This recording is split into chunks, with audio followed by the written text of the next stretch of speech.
हमने ट्वीट किया था, बच्चों का जो मांग है वो है नॉर्मलाइजेशन का, नहीं होना चाहिए और डेट एग्जामिनेशन को बढ़ाने का। मैंने पहले ही कह दिया, और एग्जाम का डेट बढ़ना चाहिए। दूसरी बात, लगातार पेपर लीक होता है, एक पेपर नहीं, लगातार पेपर लीक होता है। नॉर्मलाइजेशन का जो मामला है वो उसके साथ जुड़ गया, तो इसीलिए जो मुद्दे हैं सरकार उसकी मांग को पूरी करे। लाठी चार्ज ये गलत है। भारतीय जनता पार्टी का सदस्य बनने के लिए 8800002024 पर मिस्ड कॉल करें। निवेदक भारतीय जनता पार्टी बिहार। नमस्कार, आप देख रहे हैं देशवा न्यूज, आपके साथ मैं हूँ राजनंदिनी। बीते दिन पटना के सड़कों पर जितने भी बीपीएससी के छात्र छात्राएं थे सभी उतर गए थे और वजह थी नॉर्मलाइजेशन।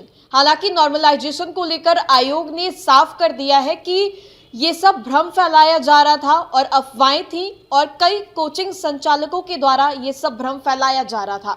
और इसी बात की स्पष्टीकरण जो बीपीएससी के जो छात्र सड़कों पर उतरे हुए थे, जिन्हें लाठी डंडों का सामना भी करना पड़ा, वो यही स्पष्टीकरण मांग रहे थे।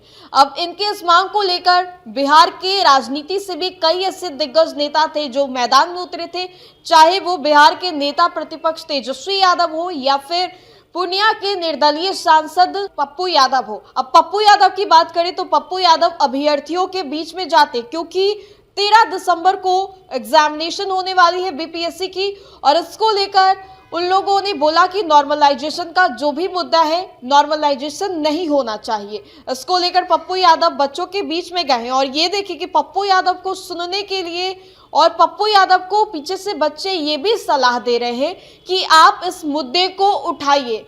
पप्पू यादव को बोलने तक का मौका नहीं दिया जा रहा है, क्योंकि छात्र छात्राएं लगातार पप्पू यादव को ये बोल रहे हैं कि आप इस मुद्दे को उठाइए, बहुत गंभीरता से इस मुद्दे को देखिए, मुद्दे को लीजिए, और पप्पू यादव को बोलने तक का भी मौका नहीं दिया जा रहा है। क्या कह रहे पप्पू यादव, उनके इन बातों को सुने और गौर से सुने, क्योंकि छात्राएं जो हैं वो काफी ज्यादा परेशान थी।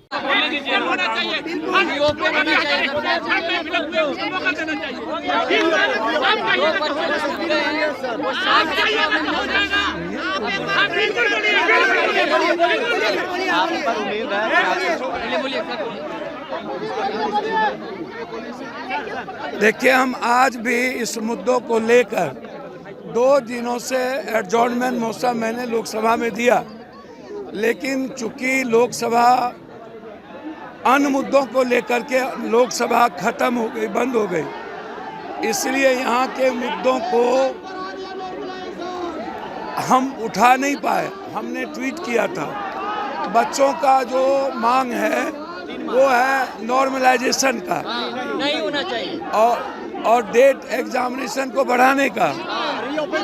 और मैं तो इस मुद्दों को लेकर पहले कह चुका हूँ, एग्जामिनेशन जो है बच्चों का जब हो तो तुरंत एग्जामिनेशन के बाद 1 महीना के अंदर आप किसी भी कीमत पर आप जांच कीजिए, रिजल्ट दीजिए, और रिजल्ट के 1 महीने के बाद उसको ज्वाइनिंग करिए। आप लंबा ज्वाइनिंग करेंगे तो फिर दिक्कत होगी, मैंने पहले ही कह दिया। और एग्जाम का डेट बढ़ना चाहिए। दूसरी बात, लगातार पेपर लीक होता है, एक पेपर नहीं, लगातार पेपर लीक होता है। ये पेपर लीक कब तक होगा? पेपर लीक के मामले में सरकार गंभीर नहीं है, ना दिल्ली गंभीर है।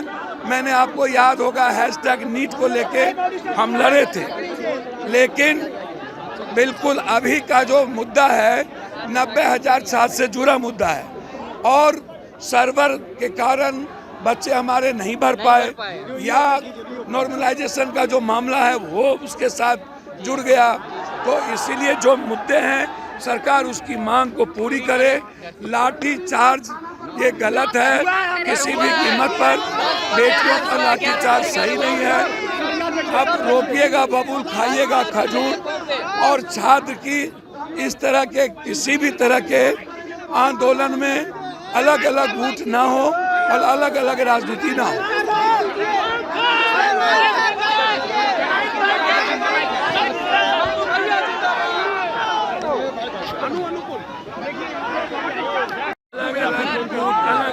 साल आंदोलन कहाँ से सक्सेस करेगा? 3 मांग है बस आप मान लीजिए। अच्छा, कितने वर्षों से देख के आए हो, बेरोजगार का मसला बता दिया।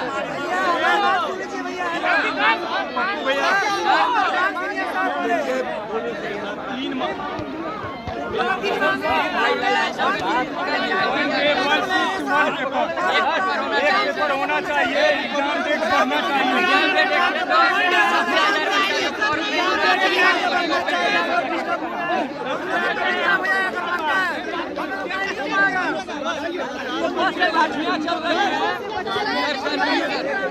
अच्छा, एक बात आप बताइए,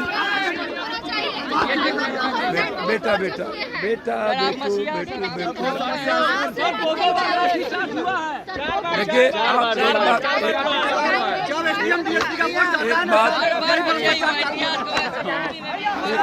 एक बात सुनिए, एक बात सुनिए।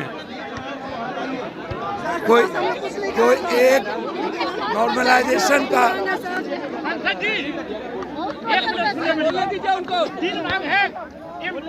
मीडिया में कुछ नहीं आप बोलिए पहले आवाज। तो ये है पूर्णिया के सांसद पप्पू यादव। हालांकि बिहार की राजनीति में भी इनकी एक अहम भूमिका रही है, लेकिन जब भी ऐसे मुद्दे होते हैं जहां जो बिहार के लोग हैं वो मुसीबत में होते हैं या फिर जो बच्चे हैं वो मुसीबत में होते हैं, वहां बढ़ चढ़कर ये हिस्सेदारी लेते हैं, अपनी भागीदारी दिखाते हैं। अब ऐसे में जब छात्र परेशान थे तो पप्पू यादव पटना आ जाते हैं दौरे दौरे, और पटना आते ही वो बच्चों को आश्वासन देते हैं और ठीक उसके थोड़ी ही देर बाद हम आपको बता दें तो आयोग की ओर से ये स्पष्टीकरण भी दे दिया जाता है कि ये जो सारी बातें थी वो बस एक भ्रम था, इसके अलावा कुछ भी नहीं था और अफवाहें फैलाई जा रही थी और अफवाहों से परहेज करना चाहिए। क्या कहे पप्पू यादव वो हमने आपको सुनाया। फिलहाल के लिए सब अपडेट्स में इतना ही, हम दोबारा जुड़ेंगे। धन्यवाद।